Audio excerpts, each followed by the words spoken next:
there's a specific kind of email that instantly changes your mood at work. The subject line says, mandatory team building activity. And suddenly your calendar is blocked on a Saturday. And it's always described as fun and exciting, but in your head, you're thinking, is this bonding or is this emotional exposure? With coworkers, I only know through Slack. So today, let's talk about company outings, the fun, the forced, and the slightly dramatic experiences out of the office.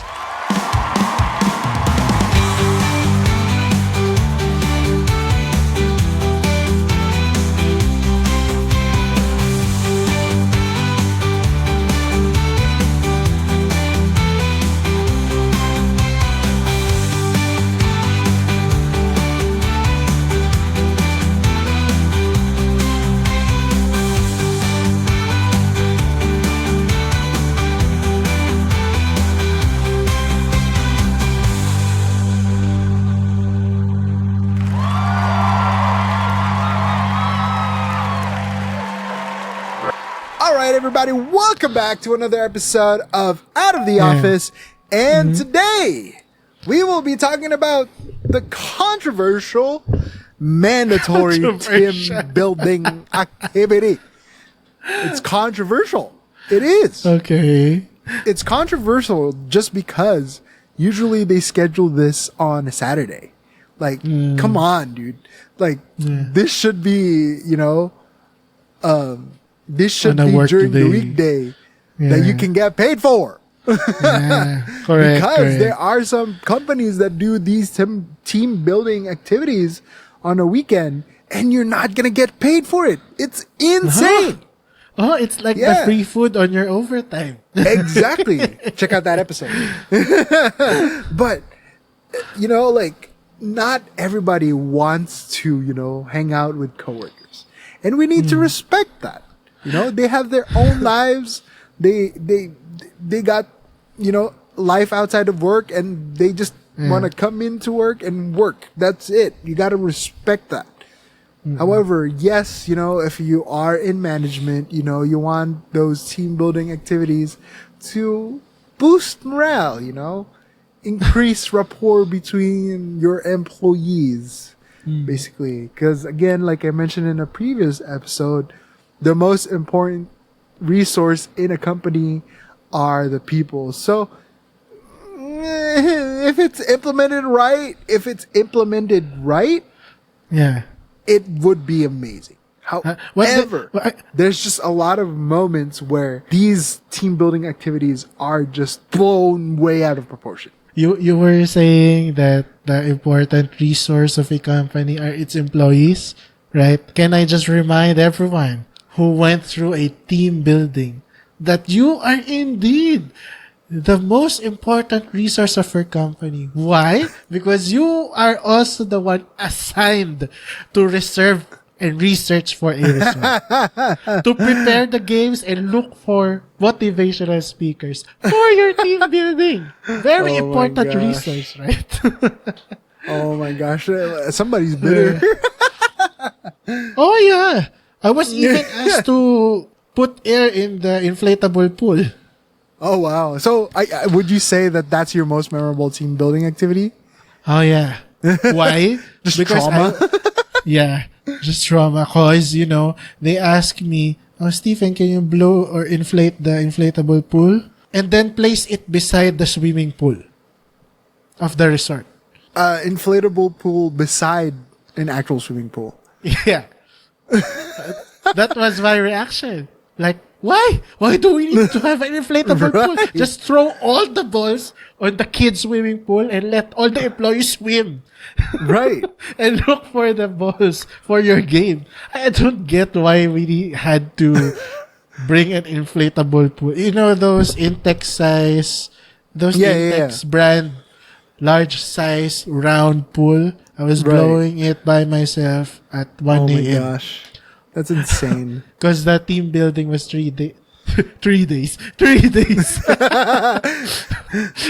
The team building was 3 days. So on the first night of the first day, we had to prepare for the amazing race game Okay. for the second day, which will happen at 6 a.m. in the morning once Right. once the wake up song blares out the speakers. Right. So all the employees will rush down to the swimming pool area. It's like a swimming pool and there's a huge garden. Right. And then they ask me, "Oh, inflate the inflatable pool already." Yeah. Until this doesn't day, make I don't sense. understand. Yeah, it doesn't make sense.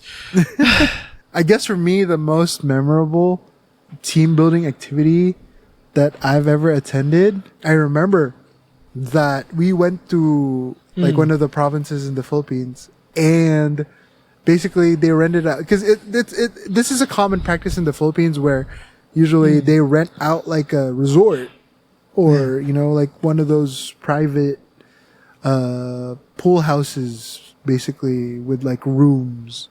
You basically spend like 2 to 3 days over there, and then you just do whatever. You have activities that's been planned out or whatever, around maybe around the resort or private pool house or somewhere around the vicinity.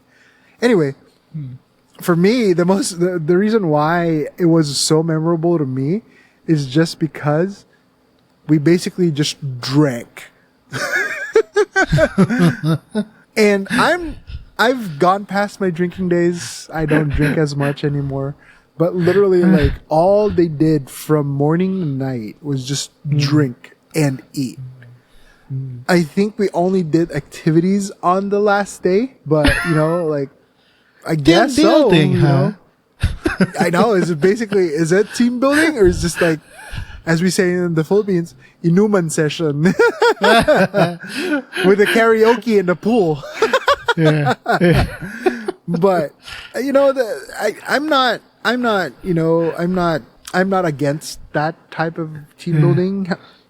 I actually enjoyed it just because at the time I really liked drinking, and I just really I was somewhat new to the company, and then I'm just like trying to getting to know everybody. Like as I mentioned in the previous episode, we do like 30 the first 90 days.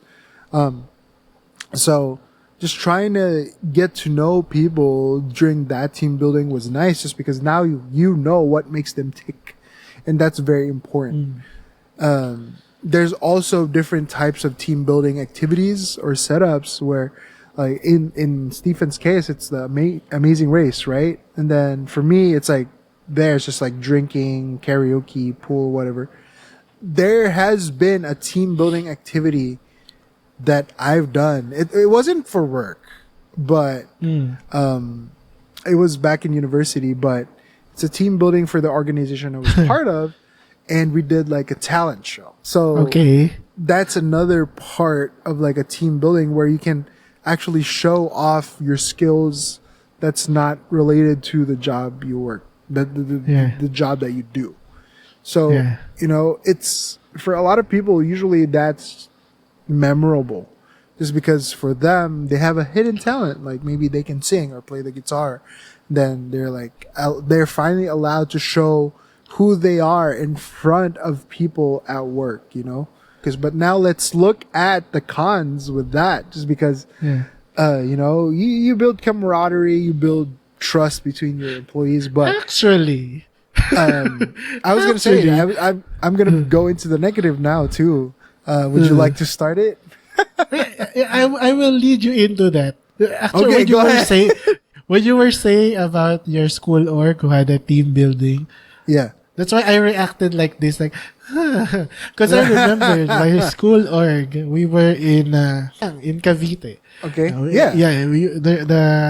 Usually you hire a small place there for your team building activity.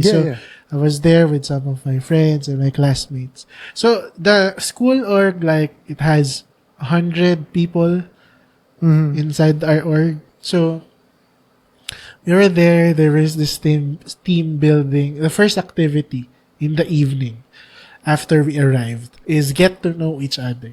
So you can just imagine. I thought it was a wholesome experience, but Right. there were people who were asking you, "Are you interested in girls?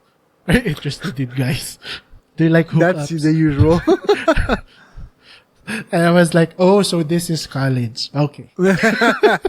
So I don't know if it's a good bonding experience, but yeah. As for me, I didn't quite enjoy it. Which, Okay. like, as I was going to say, like, these team building activities are just so ingrained to how team buildings are to Yeah. like college and high school. It's no longer, honestly, it sometimes feel like, the people who plan it are just trying to force people to, bond and also just With try each other. exactly. They Yeah. also try to just, force their insecurity of their age to the employees. Like, oh, I've never really done this in my previous job, and Yeah. now they're like older, and then they're like managers, and like, oh, let's do an amazing race. Oh, let's do a talent show. Oh, let's do a trust fall. It's basically like, yeah, you're just trying to live what you think is a good like company in terms of team building, but honestly, like, you gotta as a manager, you gotta think that not everyone wants to do this, Yeah. and sometimes it's unfair just because there are companies that that do the mandatory team building. And then those people who don't want to go, they're like, oh, just use PTO because we're not going to pay you for the 8 hours if you're not going to come to the Yeah. team building. Yeah.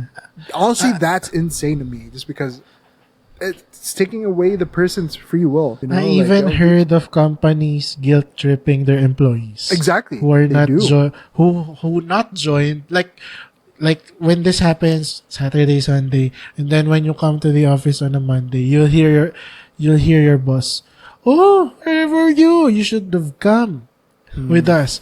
We were very open to each other." Right. Your boss starts to tell stories that are untrue just to make you Yes. feel guilty for not coming. Exactly. There are things that you shouldn't really be that you shouldn't really be telling your bosses about.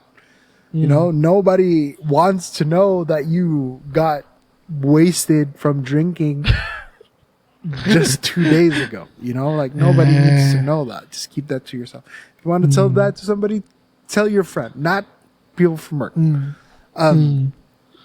But, like, for most of the stuff, in general, when you attend a team building activity, it's definitely just a lot of, a lot of people just trying to stick to their niches, basically. So if you have like friend groups, usually that friend group just stick together, and just do whatever. That's that's mostly the reality to it. Like, they would like, people would only join just for the sake of joining, but it's not like they wanted to do it. They're just there. There's And this then- company that Yeah. I've joined where they practice team building, but Mm-hmm. you are. I don't know if you can still call this as team building because they treat Right. you as individuals rather than they group you and then you become insecure or intimidated by others. Yeah. But there are I don't know how that was possible, but everyone felt like they were one. Even if Right. we were treated as individuals Yeah. during the team building. And then after that, it's not like everyone who went to the team building are now all close, or now they're like, gonna put in 110%. No, that's not the reality of it. It's just They're just gonna it's go more- back to how they Exactly. were before the team Yes. building. Yeah. Exactly. It just really depends on that's why, like I said, like, like, the people are the most important resource, just because a lot of different people have different motivations for work, and if you do not cultivate their need, or that certain motivation that they have, like either money, learning, opportunities to grow, food, or whatever, like, if they don't get that satisfied, then yeah, what's the point of team building? If So is it not- safe to say that team buildings are like adult field trips for working people? basically it is. It Yeah. is, honestly. You'll It's ride the honestly bus such a- together. You'll go to the Pasalubong Center together, and you'll Right. swim together. That's you're not wrong. Yeah. But like in closing to all of this, team building isn't automatically good or bad, because maybe the real question isn't whether team building works. It's whether your workplace culture makes the people feel safe even without the beach games. Which, like I said, if people feel appreciated, then they will go to these team buildings that you do on their own accord, just because they like working with you, or they like working with each other. Team building is not necessarily good or bad. It's just that there's a lot of people who try to plan out these crazy team building activities and they make it mandatory. Yeah, no. Yeah. You It's should like have your an free will, overact- free choice. Overacting field trip for adults. Yes, That's how you put exactly. it. When in reality, the real team building should be practiced during office hours. Right. Not on Exactly. unpaid weekends, where you will be mandatorily pulled out of your house and then Right. ask you to go to a beach. Yeah. Right. Anyway, that's it for our episode today. We'll be riding our bus to our team building. Team building.